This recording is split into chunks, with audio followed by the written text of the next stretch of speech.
appearing. Then that one also, you can see 3 is appearing only once. Again, we have 1 out of 6. Probability of a 4 appearing.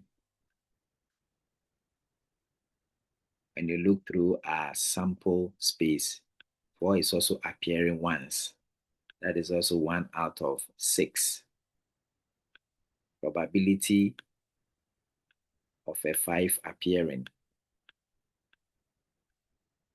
If you look through our sample space again, 5 is appearing once. So we have 1 out of 6. And then finally, probability of also playing 6. If you look through our sample data, same is appearing once. So that is also 1 out of 6. Let's not lose track of what the question is demanding. The question is demanding the variance, means the spread around the mean, not even the mean, the spread. And you cannot find the spread if you don't know the mean. So it means that we need to find the mean first. Now, these are the information we have been able to extract from the question, and we'll go ahead and use it to find the spread. So on a bigger space here, let me first of all write the formula we learned for the variance the other time. Now the variance, which is represented on the left-hand side by the Greek alphabet sigma squared, is equal to summation sign sigma lowercase counting I starts from 1 and then we end at the last one, end. Then we have the random variable. So the formula is random variable squared, x squared, multiplied by the probability of each random variable minus mu squared, which is also a Greek symbol, where we said the mu is referring to expectation of the random variables, which is EX. This one itself has its formula as expectation of the random variable is equal to lowercase of sigma again, counting I starting from 1 or the first item to the last item n. Then this is the random variable multiplied by its corresponding probability. So this is the formula for the center. So if we come to the variance has this long formula which we need to take our time and work them out. So first of all, we'll divide it into 2 parts. We want to work out this first side of x squared times probability of x. Then we'll come and work the second side. Or simply put, we can decide to expand everything and then we put them together. So this is what I mean. I can rewrite this sigma squared like this as. Now I'm releasing this sigma sign. This sigma signs means that do some activity in front here. When you finish, sigma means put all of them together. So we are starting our counting I from the first item. The first item is x1. x1. So we have x1 like this multiplied by its corresponding probability P1. X1 is matching P1 like we did last week. So you have X1 multiplied by PX1. They are matching. So watch it from here. When you pick X1 like this, then you pick its corresponding P1. So that's how the arrangement is. You pick X1, you pick PX1. The same way, when you pick X2, you pick its corresponding PX2 in that order. So that's what I'm trying to do now. So I'm releasing the formula again. I have picked X1. I've picked its corresponding X1. But if you look at the general formula, it says I should square the X. So I put the square here like this, followed by the second one. Let me zoom so you can see what I'm doing very well. So the second one goes this way. We are picking X2. They said we should square it, and then we should pick its corresponding probability X2 according to the formula. Sigma means that you should perform the activity and put them together. The next is X3. So we have X3, we should square it and then multiply it by its corresponding probability, which is X3. And we continue. X4, we multiply it by its probability of X4. We move to X5. X5, so we square them as well. X5 squared, we multiply by its probability of X5. I need more space here, so I'll have to take this one off. So we pick the last one, X6.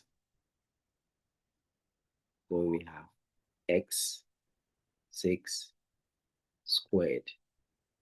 We pick its probability X6. The moment you write the formula this way, like I have done now, what you have simply done is that you have released this sigma sign here. That is the plus you are seeing. The plus you are seeing in what we have done is the sigma sign, so it is gone. Now the rest of the work become easier. We have all the values, so we just pick the values and then we fix the values. So let's pick the values one after the other and fix.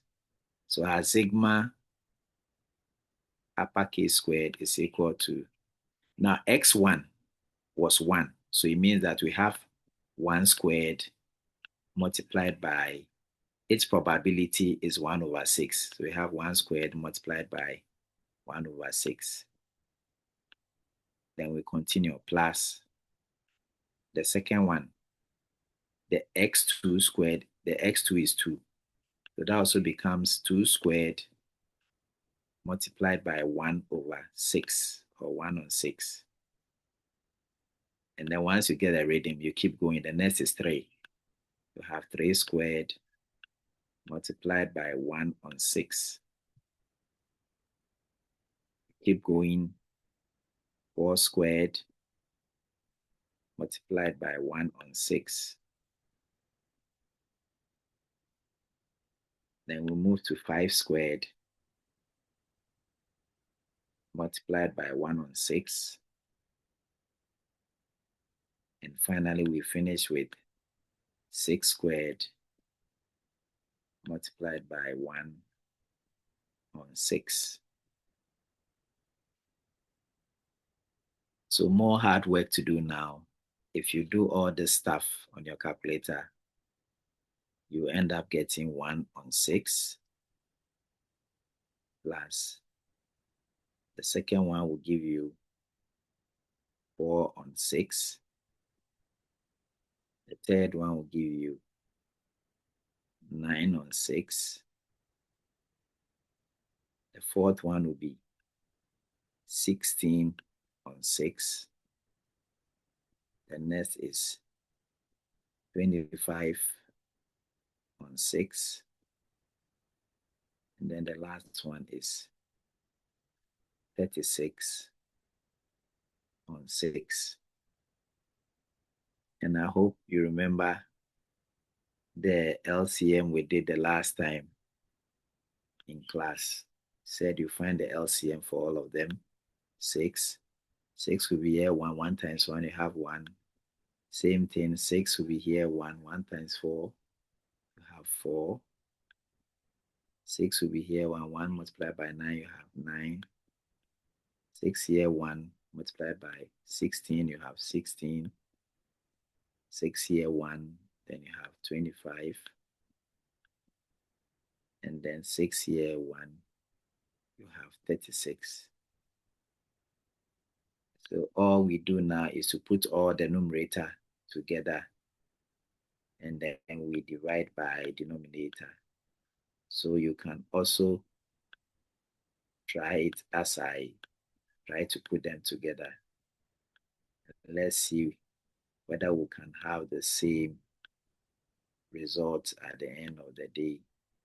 If my calculation is wrong, please prompt me when you see anything wrong. I'm getting 91. So you can also do it at your end. So I have 91 on 6 now. The question is not done yet because all we have done is we just calculated this aspect. We just did this aspect. This is what we have done. The side is what we have just calculated. So it's now time to, let's put that result down before we forget. Finally, we had 91 over 6. So let me record it somewhere so we don't lose track. So finally, this one we had 91 divided by 6. So let me keep it here. Then let's go work out this one. Let's go work out this one. So this is where you have the mean. This is the mean. And I wrote the formula a while ago, which I can repeat. If you can check the notes you wrote last week, see that this one, we said it is summation. I means you are starting from the first item. N means you are ending at the last item. So this time it is the random variable, not squared, just the random variable multiplied by its corresponding probability. So we have all the figures here already. We have all the x's and then we have their probabilities. So just like we wrote this one, we are going to do same in that order.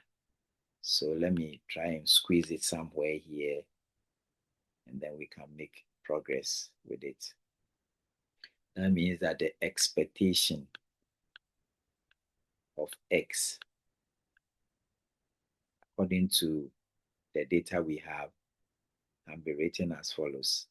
So we have x1 times its corresponding px1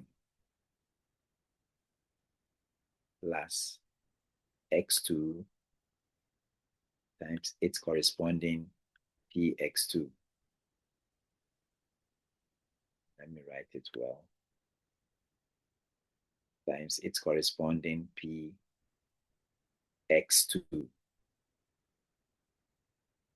And then we have x3 multiplied by its corresponding px3. x4 multiplied by its corresponding px4. x5 multiplied by its corresponding px5. And then finally, x6 by its corresponding ex6. Then we can now fix the numbers now, which we have generated already. X1 is 1, so we have 1 multiplied by 1 on 6. 1 multiplied by 1 on 6. Then the order starts again. 2 multiplied by 1 on 6 plus 3 multiplied by 1 on 6. You have 4 multiplied by 1 on 6. 5 multiplied by 1 on 6. And then finally you have 6 multiplied by 1 on 6. Then we try and make it neater a bit. The first one you have 1 on 6. Second you have 2 on 6. The third will be 3 on 6. The fourth is 4 on 6. The fifth is 5 on 6. And then the last one is 6 on 6. Again, we go ahead and find our LCM, which gives us 6. 6 here, 6 into 6, 1. Then you multiply by the numerator. 1 multiplied by this one, you have 1. 6 here, 1. 1 multiplied by 2, you have 2. 6 here, 1. 1 multiplied by 3, you have 3. 6 here, 1. 1 multiplied by 4, you have 4. 6 here, 1. 1 multiplied by 5, you have 5. And then 6 here, 1. 1 multiplied by 6, you have 6. So we now put them together. 1 plus 2 is 3. 3 plus 3 is 6. 6 plus 4 is 10. 10 plus 5 is 15. 15 plus 6 is 21. So this gives us 21 over 6, or 21 on 6. Then we can finally go back and check. It says that mu squared. It says the results we have, we should square it. And what we have just done is the mu. I told you that the EX, this EX you are seeing here, is the same as the mu. So if the formula says we should find mu squared, it means we need to square this one. 21 over 6. And then we square all of them. So at this point, you will need the assistance of your calculator to be able to find the 21 squared, which is the same as 21 multiplied by 21. If you do it well, your calculator will give you 4, 4, 1. And then 6 squared will also give you 36. So it means that the mu square we want is 441 divided by 36. Then we can confidently go to our formula now. So this is what they said we should do, the variance. This one we had 441 divided by 36. So let's tidy up the solution now, and then I can open the floor for your question. We are just going to find another LCM, and then we can interpret our results once we get the final value. So let me use this small space to wrap up. Let's now put them together. So the first one we had 91 divided by 6 minus this one we had 4, 4, 1 divided by 36. Let's find our LCM again. There's the third LCM we are finding today. So when you look at the two values between 36 and 6, you pick the bigger one. Means our LCM will be 36. Then what we do is how many times will 6 come into 36? 6. When you multiply 6 by 91, you will have 5, 4, 6. 6 comes into 36. 6 multiplied by 91, 5, 4, 6. Minus 36 will go into 36 once. And so 1 multiplied by 4, 4, 1, you have 4, 4, 1. So the next thing to do is to take the 4, 4, 1 from the 5, 4, 6. Let's see the results you have. The result will be 105. So 105 divided by 36. Good. So this, again, you need the assistance of your calculator to do this. That what is 105 divided by 36? And that is going to give you 2.91, which is approximately equal to 3. And this is true. The answer we have gotten really means that when you have a die, a Ludo die, which consists of 6 equal spaces, which we wrote as follows: 1, 2, 3, 4, 5, 6. Now watch something. Variance means spread. Variance means you are spreading away from the center. And if you look at this arrangement, if I ask you to pick the center, you will land on 3 and 4. This will be the center, 3 and 4.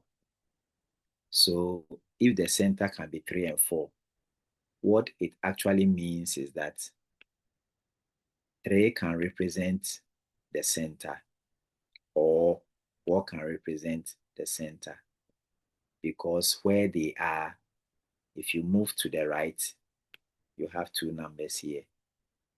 If you move to the left, you have 2 numbers here. So that the 2 of them are directly sitting in the center area. So when you are finding an average of them, when you do 3 plus 4, 3 plus 4 divided by 2, your answer will be 3.5. Okay, your answer will be 3.5. So somebody will say 3.5 looks more closer to 3 than 4 point something. So the center is around, it's in between 3 and 4 here. Okay, so this is 3.5. It's in between 3 and 4. So if 3.5 is in between 3 and 4, it means that when we are moving to the right of 3.5 and we are moving to the left of 3.5, we are going to move 3 times. So watch it. We'll move 1, 2, 3. When you go to the right, the same thing. When you stand on 3.5, you can move 1, 2, 3. That is why the final answer we are having here, the spread is 3.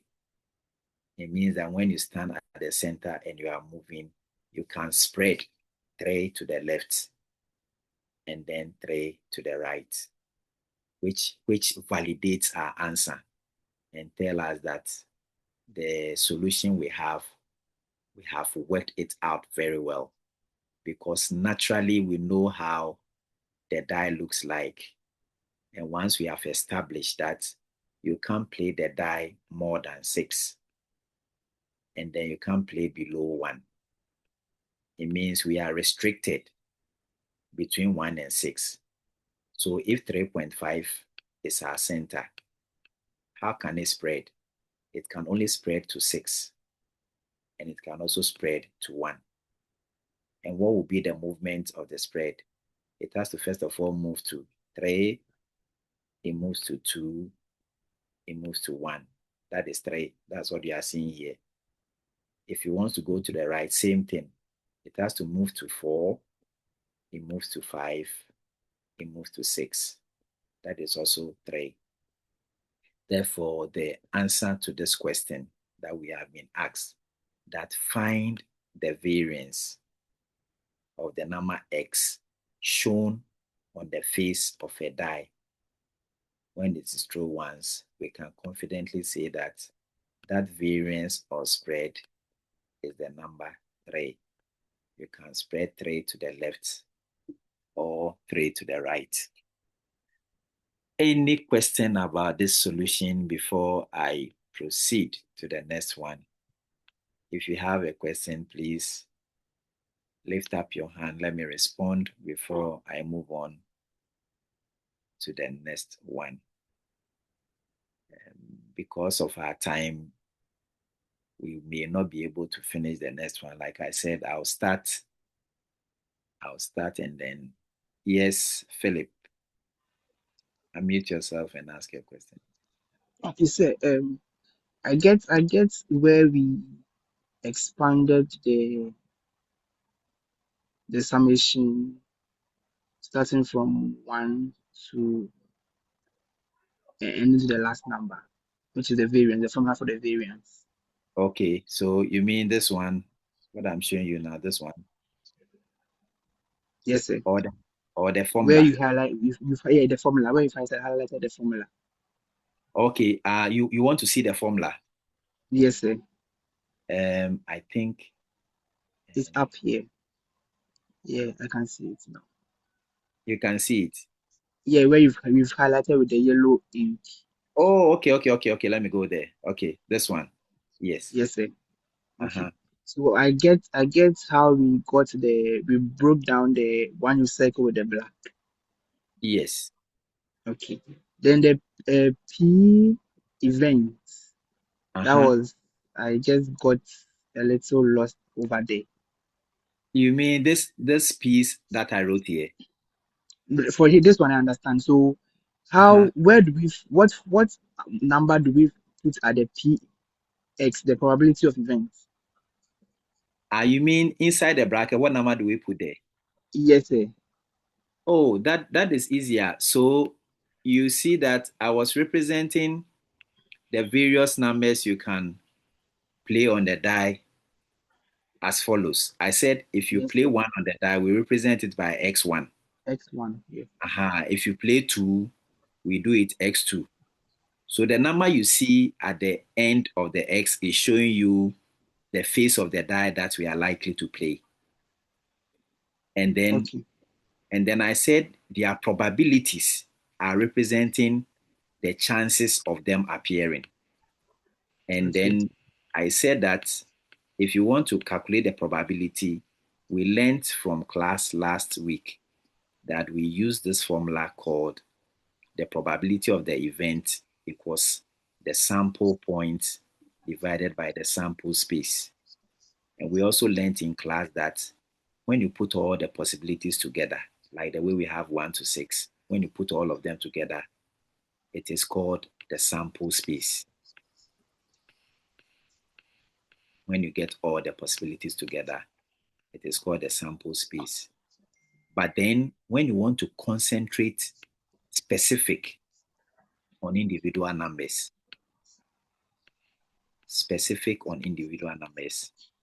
it means that you are separating them. You are not putting them together. For instance, if I ask you, how many times is 1 appearing in this set? You tell me it's only once.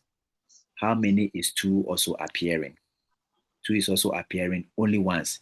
In fact, all of them are appearing once. None of Appearing. them is. So when you are dealing specific with the numbers, that is what we call as a sample point.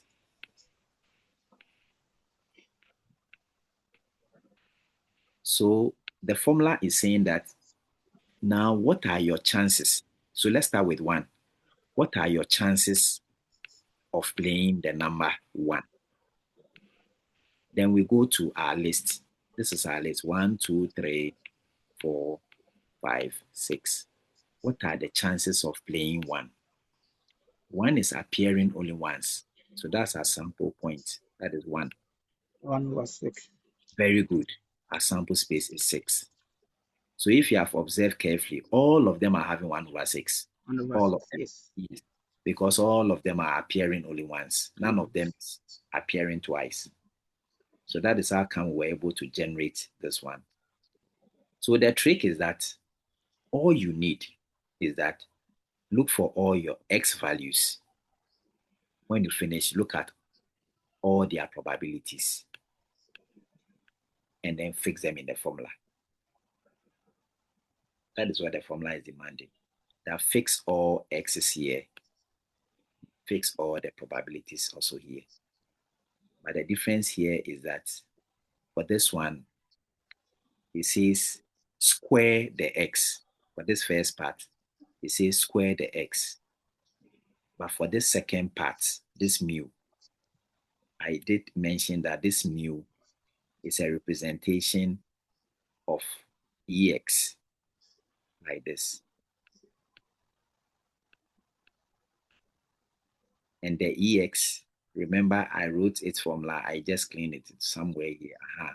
This is the EX formula I wrote. So actually the mu you are seeing is the same as this formula that you see here, where the random variable is X, there's no square, and you still multiply by the corresponding probability. So you can't do all at the same time. That was why we initially did this one, and then we put the value down. We had 91/6. Then after that, we turn our attention on this one, where we pick this formula of EX.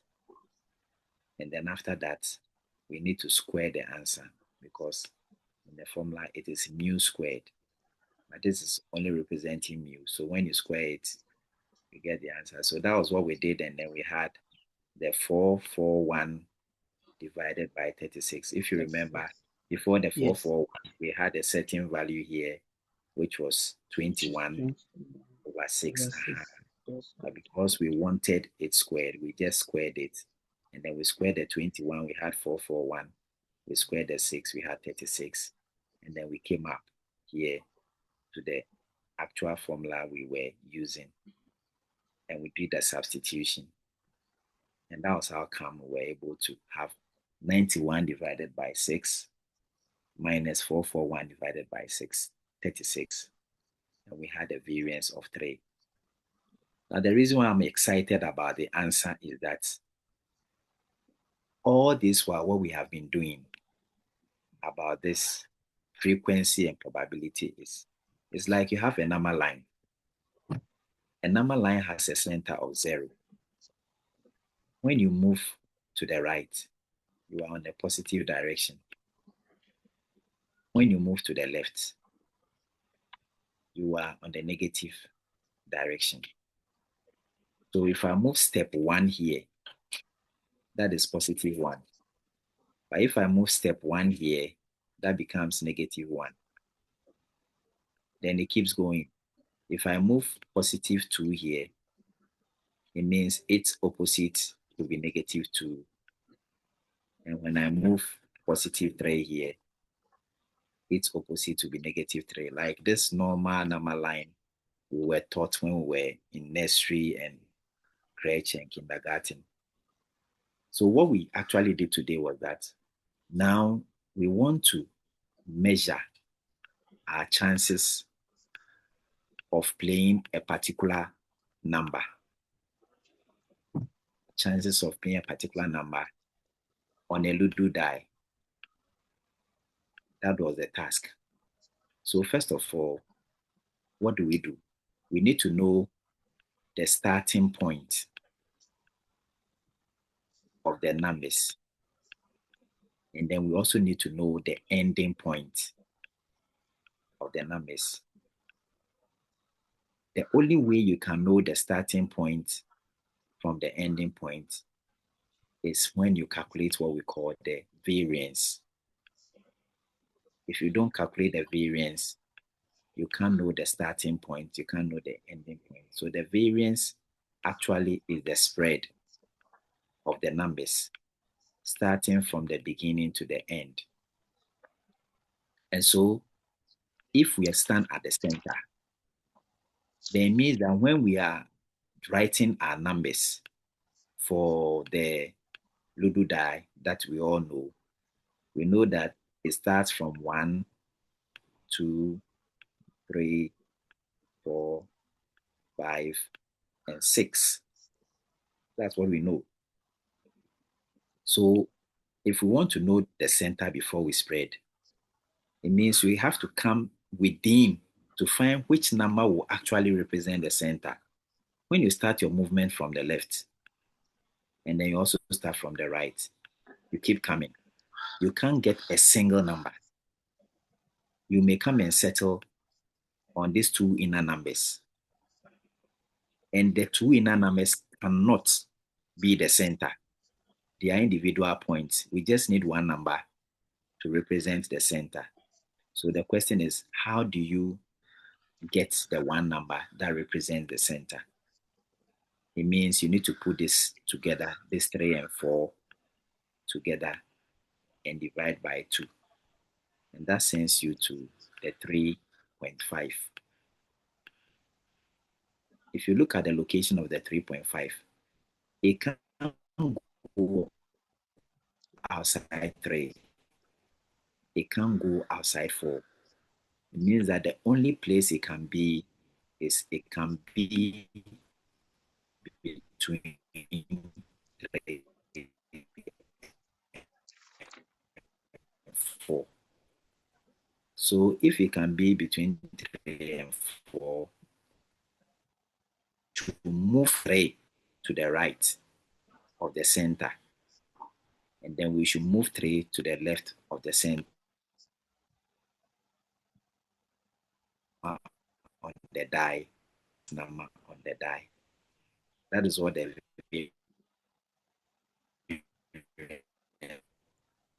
so when you stand at 3.5 and you start movement, like I demonstrated earlier, the first movement will be go towards 1, towards 3. The second movement will be towards 2. The third movement will be towards 1. So once the variance is 3, you can't move beyond 1. It means that this is where you will get locked up. And then you move towards the right. The first movement will be towards 4. The second movement goes to 5. The third movement goes to 6. The variance is 3. So you can't move beyond 6. So that key understanding is that then the data numbers that can enhance your chances start from 1 and then ends at 6. That is all we have done. And that is what we call the random experiment, generating the random data for you to work within a certain restriction. You can't move beyond a certain number. You move beyond a certain restriction. And this helps us when we are setting key targets in our various workplaces. There are certain targets when you set for people, you are becoming wicked because you know they cannot meet set targets. So what you do is that you fix what we call the possible targets. The possible targets have their starting point and then they have their ending point. So that is why we had the variance to be 3, because the numbers we are dealing with are limited from 1 to 3. Assuming we didn't get 3, it means that our calculations were wrong because the formula is a standard formula that is used in calculating variance. Are you okay, Philip? Yes, sir, I'm okay. All right. So I think our time is up. If I'm not careful, I may go into the time of Dr. Loglo. So I want to stop here But just keep an eye on the second question. That will be the question we'll tackle first, God willing, when we meet next week, where we can be able to now see the probability of a distribution. We'll also see the center of the distribution, which we call the expected mean, and then the spread we have done today, called the variance. These three will actually solve our random experiment question. On that note, I want to thank you for your participation, even though it was late. It's been fruitful. God willing, we'll continue next week. But I don't know. I need to find out from the institute whether next week, because of the Easter, we may not meet. I will have to communicate with the class rep. The class rep will have to advise me on that. If we are not to meet next week, then means that we'll meet next 2 weeks. Yes, Akwesi, I can Yes, see about. your. Yes, please go ahead. Yes. So if anything, I'll give you the update. All right. Yes. Yes. Certainly. Because normally what I know is that because of the Easter, there is a break. I don't know about this time. So you find out and then inform us. So assuming, I'm just thinking aloud, assuming it will be an Easter break, then means that we may meet next 2 weeks. If not, the institute will do an arrangement whether we have to meet or not. Okay, sir. All right. Thank you for your attention once again, and I wish you the best of the week. Thank The you, sir. class, Yes, for your yes, the coming. class is officially ended. Thank you.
Okay.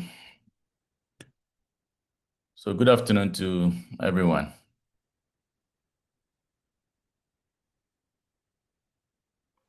Good afternoon, sir. Good afternoon. Good afternoon, sir.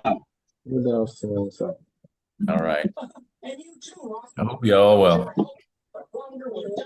Yes, please.